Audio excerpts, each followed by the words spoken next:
મુખ્યમંત્રી ભૂપેન્દ્ર પટેલ સૌરાષ્ટ્રની મુલાકાતે છે। જામનગર ખાતે મહાનગરપાલિકા અને જિલ્લા વહીવટી તંત્રના 622.52 કરોડના ખર્ચે કુલ 69 વિકાસ કામોનું ખાતમુહૂર્ત અને લોકાર્પણ કરાયું હતું।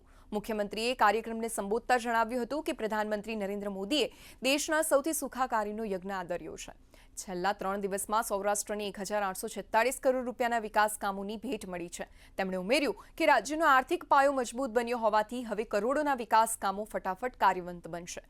આ પ્રસંગે સાંસદ પૂનમબેન માડમ, જિલ્લાના પ્રભારી મંત્રી અર્જુનભાઈ મોઢવાડિયા, શિક્ષણ રાજ્યમંત્રી રીવાબા જાડેજા, મેયર વિનોદભાઈ ખીમસુરિયા, જિલ્લા પંચાયત પ્રમુખ મહીબેન ગરસર સહિત અન્ય પદાધિકારીઓ અને મહાનુભાવો હાજર રહ્યા હતા।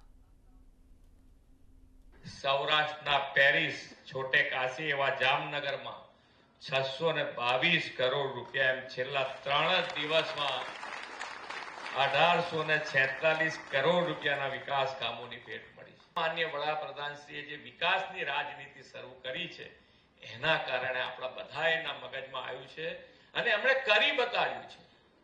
જે કહેવું તે કરવું એ કાર્ય મંત્ર સાથે દરેકે દરેક કામ જમીન સુધી ઉતાર્યા છે, એનો લાભ લોકો સુધી પહોંચાડ્યો છે અને એના કારણે આપણને આજે આ કરોડો રૂપિયાના કામની વિકાસની ભેટ આપણને મળી રહી છે। આજે વિકાસ કામોનું તો ઉદ્ઘાટન થયું છે, પણ જામનગરનો જે આઇકોનિક બ્રિજ છે એનું પણ ઉદ્ઘાટન થયું।